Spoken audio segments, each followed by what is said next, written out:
వార్తల ముందుగా ముఖ్యాంశాలు. సీఎం చంద్రబాబును కలిసిన ఎమ్మెల్సీ గాది శ్రీనివాసనాయుడు.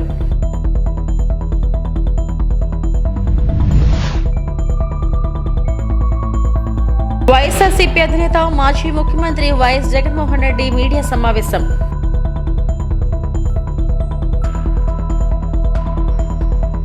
గాయని కల్పన ఆరోగ్యం నిలకడగా ఉంది, వైద్యుల స్పష్టీకరణ.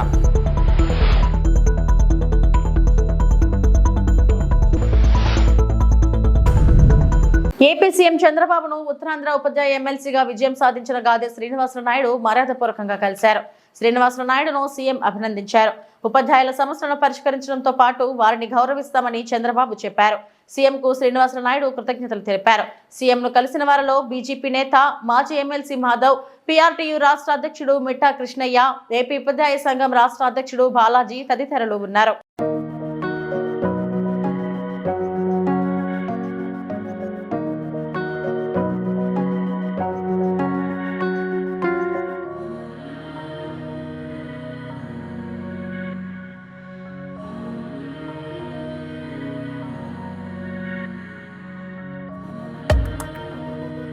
ప్రతిపక్ష హోదాపై నిరాధార ఆరోపణలతో వైకాపా ఎమ్మెల్యే జగన్ తప్పుడు ప్రకటనలు చేస్తున్నారని ఏపీ శాసనసభ స్పీకర్ అయ్యన్న పాత్రుడు అన్నారు. బుధవారం సభ ప్రారంభం కాగానే ఆయన మాట్లాడారు. ప్రతిపక్ష హోదాపై వైకాపా ఎమ్మెల్యే జగన్ హైకోర్టుకు కూడా వెళ్లారు. న్యాయ ప్రక్రియ కొలికి వచ్చే వరకు వేచి చూద్దామనుకున్నా ఇటీవల జగన్ వైకాపా సభ్యులు చేసిన వ్యాఖ్యలు నా దృష్టికి వచ్చాయి. ఎంతటి వారిపైన నేను అసత్యాలు ప్రచారం చేసే ధోరణితో జగన్ వ్యవహరిస్తున్నారు. వారు చేస్తున్న ఆరోపణలు గందరగోళానికి దారితీస్తున్నాయి. స్టిక్కర్ కు దురుద్దేశాలు ఆపాదించడం సదా నియమాల ఉల్లంఘన కిందకి వస్తాయి. ప్రతిపక్ష హోదా ఇవ్వాలంటే సరైన సంఖ్యాబలం ఉండాలని చట్టం చెబుతుంది. 175 మంది సభ్యులున్న శాసనసభలో కనీసం 18 మంది సభ్యుల బలం ఉంటే తప్ప ప్రతిపక్ష హోదా రాదు. అంటే కనీసం 10% సభ్యులు ఉంటేనే ప్రతిపక్ష హోదా వస్తుందన్న నిబంధనను గతంలో జగనే సభలో ప్రస్తావించారు. ప్రతిపక్ష హోదా నిరాకరించడానికి సూచించిన అన్న వాదన సరికాదు.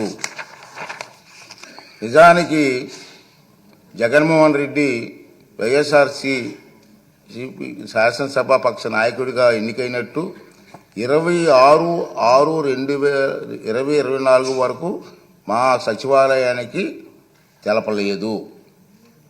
నెంబర్ 1. అలాంటప్పుడు జూన్ 26 కంటే ముందు, అందున స్పీకర్ ఎన్నిక జరగక ముందు ప్రతిపక్ష నాయకుడి హోదా గురించి నిర్ణయం తీసుకోవడం సాధ్యమా? ఇది ఒకటి గమనించవలసిన అవసరం ఉంది.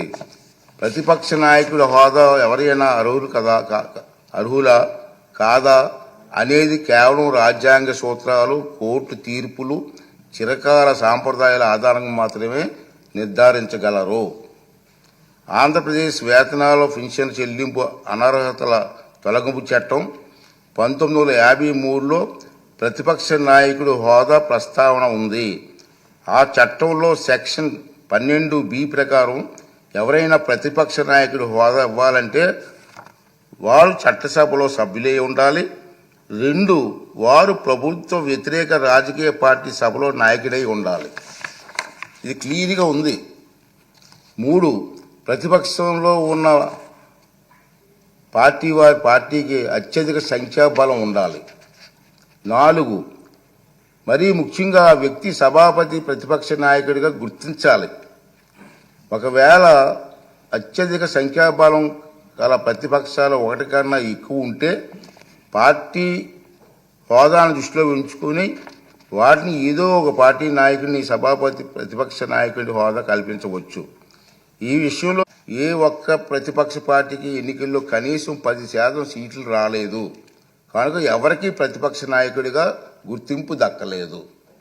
అలాగే 5, 7, 8, 16, 17వ లోక్సభలలోనూ 10% సూత్రాన్ని పాటించడంతో ప్రతిపక్ష నాయకుడిగా ఎవరు పొందలేకపోయారు. వైఎస్ఆర్సీపీ అధినేత మాజీ ముఖ్యమంత్రి వైఎస్ జగన్మోహన్ రెడ్డి మీడియా సమావేశం ప్రారంభమైంది. తాడేపల్లిలోని కేంద్ర కార్యాలయంలో ఆయన కూటమి ప్రభుత్వ అరాచకాలపై, చంద్రబాబు మోసాలపై మాట్లాడుతున్నారు. ప్రెస్ మీట్ లో వైఎస్ జగన్ అసెంబ్లీలో ప్రతిపక్షం చెబుతున్న మాటలు వినడం లేదు, అందుకే మీడియా ముందుకు వచ్చాం. చంద్రబాబు నాయుడు ప్రభుత్వం 2 బడ్జెట్లు ప్రవేశపెట్టింది. సూపర్ 6, 143 హామీల కోసం అరకొర కేటాయింపులు చేశారు. అన్ని రకాలుగా మోసం చేసిన తీరు తేటతెల్లంగా కనిపిస్తుంది. బాబు షూరిటీ భవిష్యత్ గ్యారంటీ కాస్త బాబు షూరిటీ మోసం గ్యారంటీ అయింది. ఎన్నికలకు ముందు సూపర్ 6, 7 అంటూ ఊదరగొట్టారు చంద్రబాబు దత్తపుత్రుడితో కలిసి మేనిఫెస్టో రిలీజ్ చేశారు. ప్రతి ఇంటికి బాండ్లు పంచారు. 20 లక్షల ఉద్యోగాలు, 3,000 నిరుద్యోగ వృత్తి సాయం అన్నారు. సుదీర్ఘంగా అసెంబ్లీలో ఎలాగూ ప్రతిపక్షం చెప్తా ఉన్న మాటలు ఎలాగూ వినే పరిస్థితి, అసెంబ్లీ నుంచి ప్రజలకు తెలిపే పరిస్థితి లేని పరిస్థితుల మధ్య మీ ద్వారా ప్రజలకు ప్రతిపక్షం సైడ్ నుంచి బడ్జెట్ మీద, గవర్నర్ ప్రసంగం మీద, వీటి అన్ని అంశాల మీద ఇటువైపున నాణ్యానికి ఇటువైపున వర్షన్ కూడా వినిపించే కార్యక్రమం చేస్తూ ఉన్నాం.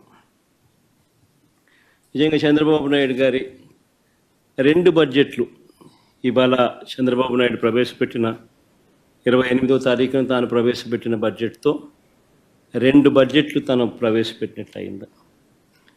ఈ 2 బడ్జెట్లు చంద్రబాబు నాయుడు గారివి గమనించినట్లయితే బాగా ప్రస్ఫుటంగా కూడా కనిపించేటి ఏమిటి అని అంటే, చంద్రబాబు గారు అన్ని రకాలుగా ప్రజలను మోసం చేసిన తీరు తేటతెల్లంగా కనిపిస్తుంది. ఎన్నికలకు ముందేమో బాబు షూరిటీ భవిష్యత్ గ్యారంటీ, ఎన్నికలు అయిపోయిన తర్వాత మాత్రం బాబు షూరిటీ మోసం గ్యారంటీ అన్న పద్ధతిలోనే ఆయన పాలన సాగుతూ ఉంది.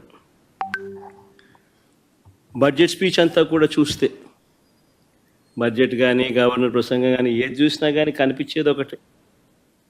గవర్నర్ ప్రసంగంలో వీళ్ళు రిప్లై ఇచ్చేటప్పుడు కానీ, బడ్జెట్ స్పీచ్లో కానీ ఎక్కడ చూసినా కానీ మనకు కనిపించేటివి 2 కనిపిస్తాయి. 1 పరనింద, 2 ఆత్మస్తుతి. ఈ 2 మాత్రం బాగా ప్రస్ఫుటంగా కనిపిస్తాయి.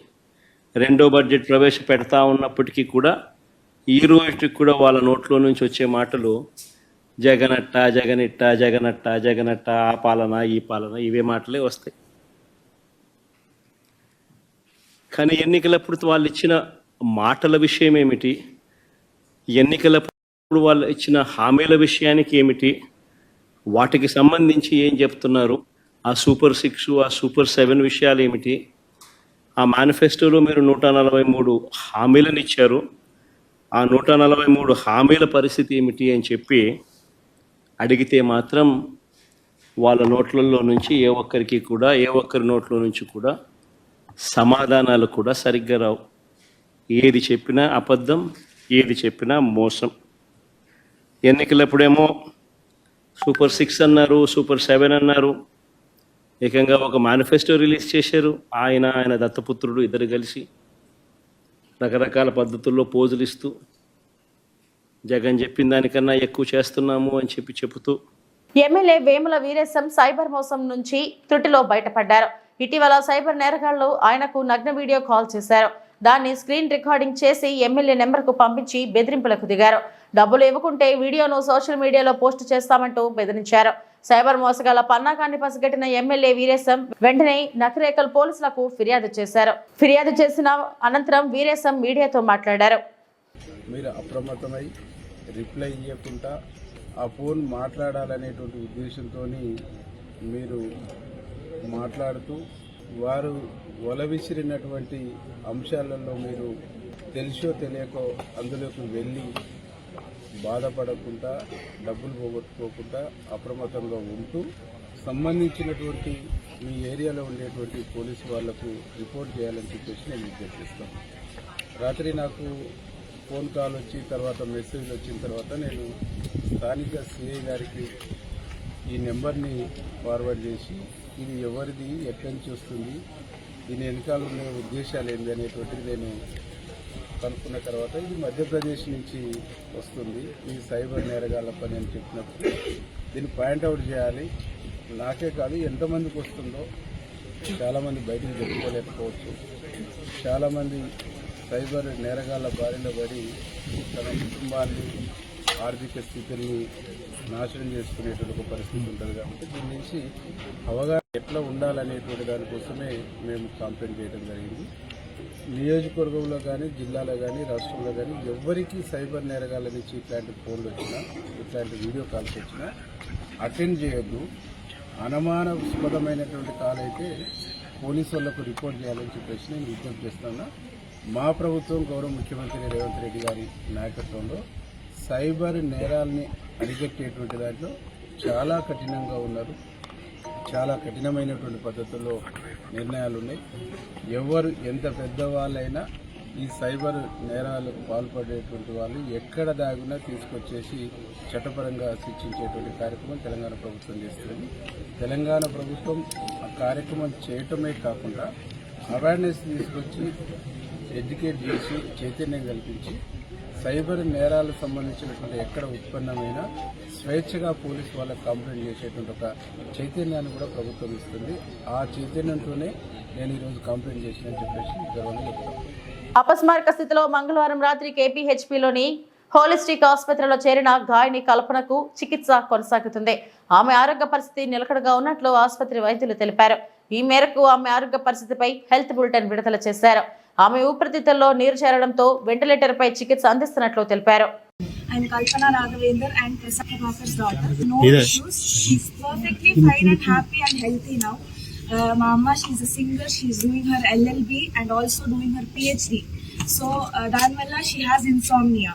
So, to treat her insomnia, doctor had prescribed her a tablet and she had consumed that in an overdose. Like, she had overdosed slightly. This is not a suicide attempt. It's just a slight overdose because of stress in like general life stress. Please do not manipulate any information. Our family is perfectly fine. My mom and dad are very much happy. I am happy. Everybody is perfectly fine in my family. Please manipulate Sayyudu. Everything is perfect. And my mom, she'll be back in a few days. So thank you, that's all I have to say. This is not a suicide attempt. This is just a slight overdose from an insomnia tablet prescribed by the doctor. That's it. My mom is perfectly fine. She'll be back with all of you in a few days. That's all I have to say. Thank you. Congress నుంచి తనను suspend చేసినంత మాత్రాన BC ఉద్యమం ఆగదని MLC Teenmar Mallanna స్పష్టం చేశారు. కాంగ్రెస్ లో ఉంటే ప్రశ్నిస్తున్నాననే తనను బహిష్కరించారని తెలిపారు. కేసీఆర్ సమగ్ర కుటుంబ సర్వే పగడ్బందీగా చేశారన్న తీన్మార్ మల్లన్న ప్రస్తుత కులగణనలో అగ్రవర్ణాలను ఎక్కువగా చూపించారని ఆరోపించారు. బీసీ వర్గాలను అణిచిపెట్టే ప్రయత్నం చేశారని, అందుకే బీసీ కులగణన తప్పని ప్రతులను కాల్చినట్లు వెల్లడించారు. ఎట్లా రావాలో చూపిస్తాం దీంతో. సో ఈ సస్పెన్షన్ ఆర్డర్ మాకు అందింది. ఇది పంపించేలా ప్రయత్నం చేసినటువంటి గౌరవ ముఖ్యమంత్రి రేవంత్ రెడ్డి గారికి మీరు చాలా రోజుల నుంచి ప్రయత్నం చేసిరు. పాపం సస్పెండ్ చేయాలి అనేటువంటి తపన. మొన్న కరీంనగర్ మీటింగ్ పోతుంటే కూడా కారు ఎక్కినాక కూడా మళ్ళీ మహేష్ కుమార్ గౌడ్ గారిని రిక్వెస్ట్ చేసి ఈ 1-2 డేస్లో చేయాలన్నా ఎట్లన్నా చేసి అని చెప్పి మీరు తాపత్రయపడుతున్నటువంటి విషయంలో నేను అర్థం చేసుకోగలుగుతా మీ బాధ. ఎందుకంటే మీ దగ్గర ఉండేటువంటి వ్యక్తులు సహజంగానే బానిసలుగా ఉండాలని మీ ఉద్దేశం కావచ్చు, అది సహజంగానే మీరు కోరుకుంటారు. కానీ తీన్మార్ మల్లన్న విషయంలో కోరుకోవడమే మీరు చేసిన పొరపాటు. ఇక్కడ సస్పెన్షన్ అనేది తీన్మార్ మల్లన్న కాంగ్రెస్ పార్టీకి సంబంధించినటువంటి దానిపైన నాకు ఏ ఇబ్బంది లేదు, అది నా వ్యక్తిగతమైనటువంటి అంశం. కానీ ఫస్ట్ ఆఫ్ ఆల్ మీడియా మిత్రులకు తెలియజేయాల్సింది ఏంటంటే దాని గురించి సందర్భం వచ్చినప్పుడల్లా మాట్లాడతా. కానీ ఇవాళ తెలంగాణ రాష్ట్రంలో 3 ఎమ్మెల్సీ స్థానాలకు ఎన్నికలు జరుగుతూ ఉన్నాయి. ఈ ఎమ్మెల్సీ ఎన్నికల్లో బీసీ అభ్యర్థులను మరింత ఉత్సాహపరిచే విధంగా ఓటింగ్లో పాల్గొన్నటువంటి బీసీ వాదులకు, సంఘాలకు, మేధావులకు, టీచర్లకు, పట్టభద్రులకు అందరికీ శిరస్సు వంచి నమస్కారం చేస్తూ ఉన్నాం. మేమంతా మీరిచ్చినటువంటి బూస్టింగ్ ఇది మామూలు బూస్టింగ్ కాదు. మాకు రేపు భవిష్యత్ తరాల్లో అది ఖచ్చితంగా నుంచి చాలామంది మీడియా మిత్రులు అడుగుతూ ఉన్నారు, ఏమైంది మల్లన్న సస్పెన్షన్ ఆర్డర్ వచ్చింది, మీరు స్పందించరా, ఎప్పుడు స్పందిస్తారనేటువంటి మాట చాలామంది మిత్రులు, మా సోదరులు కూడా చాలామంది ఫోన్ చేసి అడగడం జరిగింది. క్లియర్గా స్పందించాలని అనుకున్నా, అందరి సమక్షంలో స్పందించాలనుకున్నా. దానికోసమే ఇవాళ మీ అందరిని ఇక్కడికి రమ్మని ఆహ్వానించడం జరిగింది. వచ్చి ఈ కార్యక్రమాన్ని కవర్ చేస్తున్నందుకు మరొకసారి ధన్యవాదాలు తెలియజేసుకుంటూనే, ఇక గౌరవ ముఖ్యమంత్రి రేవంత్ రెడ్డి గారు నన్ను కాంగ్రెస్ పార్టీ నుంచి బయటికి పంపించడం ద్వారా ఏదో జరిగిపోతుంది, ఇక బీసీ ఉద్యమం ఆగిపోతుంది, బీసీలు ఇంకెవరు మాట్లాడరు అనేటువంటి భ్రమలు మీకేమన్నా ఉంటే తొలగించుకోరు. అవి వెనకటి బీసీలం కాదు, మేమంతా ఆధునీకరించబడి ఆలోచన మెరుగుపరుచుకొని వచ్చిన మలిదశ బీసీ ఉద్యమకారులం మేమంతా, ఇప్పుడు పుట్టుకొచ్చిన వాళ్ళం. ఇవాళ అడిగింది ఏంది తీన్మార్ మల్లన్న? తీన్మార్ మల్లన్న అడిగింది కులగణన తప్పు, మీరు ఈ ప్రభుత్వం చేసినటువంటి కులగణన చిత్తు కాగితంతో సమానం, ఇది ఎందుకు పనికిరాదు, ఇది బీసీలను ప్రజలను మోసం చేస్తున్నటువంటి నివేదిక అని చెప్పి తగలబెట్టడం జరిగింది. నిజంగా తగలబెట్టడమే తప్పు అయితే, బీసీల మంచిని కోరి బీసీలకు న్యాయం జరగాలని కోరి తగలబెట్టడం తప్పైతే ఆ తప్పుని ఇంకా 1000 సార్లు చేస్తా. కానీ ఇవాళ మీరే చెప్పిరు, భారతదేశానికి ఆదర్శవంతమైనటువంటి కులగణన మనం చేయబోతా ఉన్నాం, ఇది నా జన్మ సార్థకం. తెలంగాణ రాష్ట్ర వ్యాప్తంగా ఇంటర్ పరీక్షలు మొదలయ్యాయి. హైదరాబాద్ లోని పరీక్షా కేంద్రాల వద్ద సందడి వాతావరణం నెలకొంది. ఇవాళ్టి నుంచి ఇంటర్ పరీక్షలు ఉదయం 9 గంటల నుంచి మధ్యాహ్నం 12 గంటల వరకు జరగనున్నాయి. ప్రతి విద్యార్థిని హాల్ టికెట్స్ తో పాటు క్షుణ్ణంగా పరిశీలించిన తర్వాతే అధికారులు అనుమతించారు. 9 గంటల సమయం దాటిన 5 నిమిషాల వరకు ఆలస్యంగా వచ్చిన విద్యార్థులను సైతం పరీక్షా కేంద్రంలోకి అనుమతించారు.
విద్యార్థులకు సిపిఆర్ పై అవగాహన అవసరమని ప్రముఖ వైద్యులు జేసీ డాక్టర్ వినోద్ కుమార్ కుర్మానా బుధవారం అన్నారు. స్థానిక గీతాంజలి పాఠశాలలో జేసీఐ శ్రీకాకుళం సన్ రైజర్స్ అధ్యక్షులు సింగూరు ప్రవీణ్ ఆధ్వర్యంలో విద్యార్థులకు సిపిఆర్ పై అవగాహన, నైపుణ్యాభివృద్ధిపై అవగాహన కల్పించారు.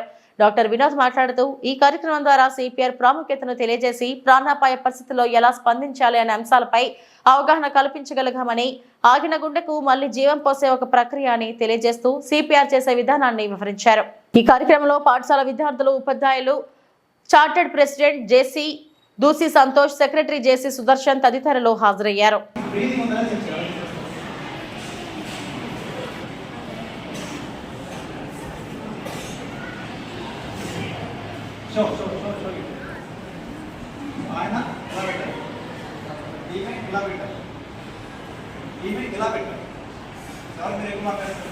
ఆ పని బాగా చేయకండి, మన ఇంకో పని ఇంకా బాగా చేయకండి. ఓకే, సో నువ్వు ఫస్ట్ చెప్పావు, యాక్చువల్లీ తనకన్నా ముందు నువ్వు చెప్పు అట్లా పట్టాలి position. So you know where to keep your finger. Okay, you also try, but నువ్వు ఇలా పెట్టావు కదా, గాలి పిలిచినట్లయితే చూస్తాం. Very good. ఇంకా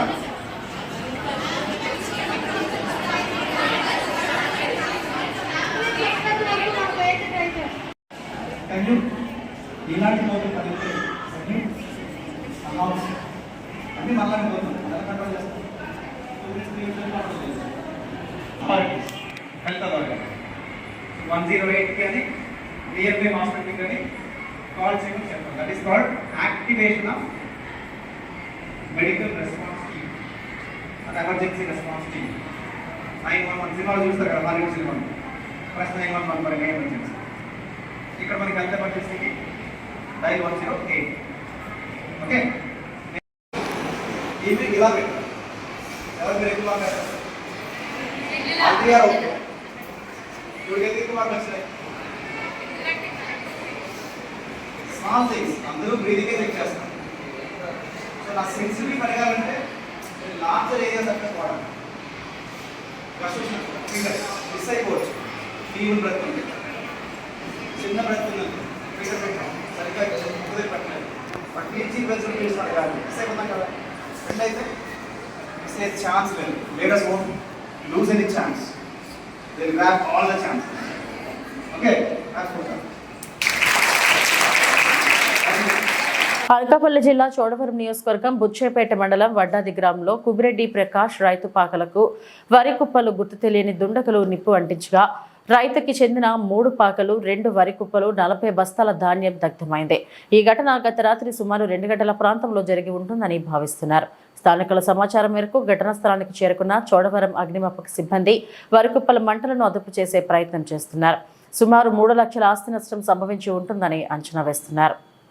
చేయకూడదు, భగవంతు ఉండొచ్చు, కాకపోతే మనిషి చూసుకోవాలి. ఎలాగా ఎదో పని ఎప్పుడు చేయకూడదు. ఎప్పుడు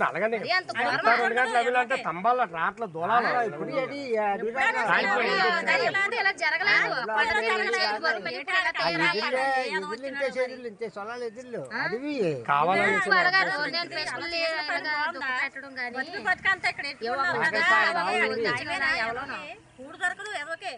నేను అక్కడ కుప్పను వచ్చేసి ఇక్కడ తెచ్చి దానాల బత్తాలు పాకలు. ఇది రాత్రి అంతా అయిపోయింది. అక్కడ పశువులు కాలిపోయి, ఎడ్లు బండ్లు కాలిపోయి సుమారు 7-8 లక్షల వరకు ఆస్తి నష్టం అయిపోయిందండి. సుమారు ఒక కుటుంబం కాదండి, 4 కుటుంబాల తాలూకు ఆస్తి నష్టం అండి. ఇది దాని మీద బతికేవాళ్ళు. వేరే ఆధారం అంటూ ఏమీ లేదండి వీళ్ళకి. పొద్దున్న లేకడం దాని మీద ఆ పశువులతోనే జీవన సాగించుకోవడం, ఏది చేసుకోవడం. ఇప్పుడు పశువులకి గడ్డి లేదు, తినడానికి తిండి లేదు, ఉండడానికి సర్వం కోల్పోయి ఉన్నారండి. దయచేసి ఎలాగైనా సరే దీన్ని తీసుకొచ్చి మా వాళ్ళు ఎలాగైనా సరే మమ్మల్ని కాపాడాలండి. టైర్ బాల్ ఏమైనా 2 టైర్ బాల్ కాలిపోయండి. ఎడ్ల బళ్ళు 2, ఒక వ్యవసాయం తాలూకా ఎడ్లు కూడా సుమారు 2 జత ఎడ్లు కూడా కాళ్ళు తీవ్రంగా గాయపడిపోయాడు వెనక భాగం. వరంగల్ మామునూరు ఎయిర్పోర్ట్ భూ సర్వీస్ అడ్డుకున్న భూమి యజమానులు. వరంగల్ జిల్లాలో రోడ్డు ఎక్కిన నకలపల్లి, కుంటూరుపల్లి, నల్లకుంట, గాడిపల్లి రైతులు, గ్రామస్తులు ఎయిర్పోర్ట్ నిర్మాణంతో భూమి కోల్పోతున్న రైతులు తమ ఊరికి వచ్చే రోడ్డుకి ప్రత్యామ్నాయ రోడ్డు కావాలని ధర్నాకు దిగారు. రైతులకు మార్కెట్ ధరకి తగినట్టుగా పరిహారం ఇస్తే భూములు ఇస్తామంటున్న గలం వినిపించారు. సుమారు 200 మంది రైతులు జై జవాన్ జై కిసాన్ అని నినాదాలు చేస్తూ రోడ్డుపై బైఠాయించారు. అది ఒక సంవత్సరానికి వచ్చేసరికి 1,50,000 నుంచి 2 లక్షల రూపాయలు లీజు సార్. అది లీజ్ అగ్రిమెంట్. అది కూడా మేము ఎయిర్పోర్ట్ కి అడ్డము అని చెప్పి ఏనాడు కూడా మీకు తెలియజెప్పలేదు. కేవలం మాకు కావాల్సినటువంటి హక్కుల కోసం మాత్రమే మేము పోరాటం చేయడం జరుగుతూ ఉంది. దయచేసి దీనికి కూడా పై అధికారులుగా మీరు కూడా ఖచ్చితంగా మాకు సహకరించాలని మా యొక్క వినవి. Please request sir. దీనికి ఏంటంటే మీరు ఇప్పుడు సర్వే చేయడం వల్ల మీకు వచ్చిన మాకు 5 కోట్లు పరిహారం ఇవ్వాలా, రోడ్డు ఇస్తామని మినిస్టర్ గారు చెప్పాడు. ఆల్రెడీగా ఇస్తామని చెప్పారు. 16 డబ్బులు ఇస్తామన్నారు. మాకు ఈ 2 సార్లు అయితే మేము కొననిస్తాం. అంటే మీకు ఇప్పుడు బూడిదలు పూస్తానన్నారంట కదా. నవోదయ దగ్గర మాకు నవోదయ రాజావారి కట్టే 2 భూములు ఉన్నాయి, మీకు ఇష్టం వచ్చి తీసుకోమని చెప్పారు. నవోదయ ఇప్పుడు మా కలెక్టర్ గారు మీకు భూమి ఇచ్చే ప్రక్రియ లేదంటున్నారు. ఇప్పటి వరకు నా బులెటిన్ అప్డేట్స్. నమస్తే.